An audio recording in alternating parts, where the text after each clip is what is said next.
parle de précarité énergétique pour des personnes qui sont propriétaires de leur logement, c'est aujourd'hui l'incapacité à se chauffer convenablement. Et pour certaines personnes, c'est ne plus se chauffer pour des questions économiques.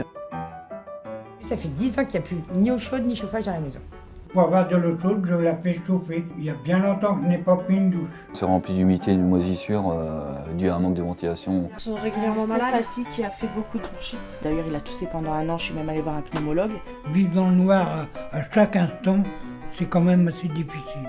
Baisse de morale, forcément ça se répercute un peu sur sa vie privée, sur son travail.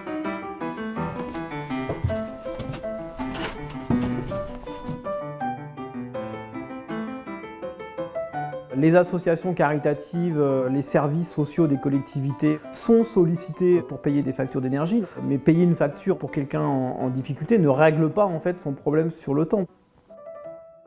Comment une maison peut moins consommer d'énergie ? Il faut s'attaquer en fait à cette cause si on veut que les gens réduisent durablement leurs factures. Il y a beaucoup de propriétaires qui ne connaissent pas en fait les dispositifs d'aide financière. Les dispositifs incitatifs s'empilent un peu comme un millefeuille avec parfois même des contradictions en fonction des critères. Des personnes fragiles se disent ces dispositifs finalement c'est pas pour moi. Elles ne vont pas en fait chercher ces aides qui existent. Donc nous on fait le lien entre l'ensemble des acteurs pour rendre le projet d'amélioration de l'habitat des personnes en précarité efficace. Quand on parle de réseau, on associe à la fois des structures professionnelles, des collectivités locales, des bénévoles, essentiellement du Secours catholique aujourd'hui. L'idée, c'est vraiment de rechercher toutes les solutions qui vont permettre d'améliorer l'habitat des personnes.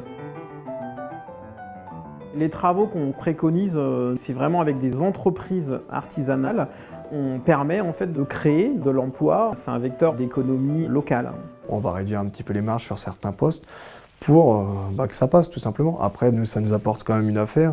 Même si on gagne un petit peu moins, on aura quand même aidé des gens. On ne pourrait pas se permettre de travailler trop comme ça parce que ça tire sur la trésorerie, ça tire sur les marges, mais d'un autre côté, il y a vraiment la joie de se dire qu'on fait quelque chose qui correspond vraiment à nos valeurs.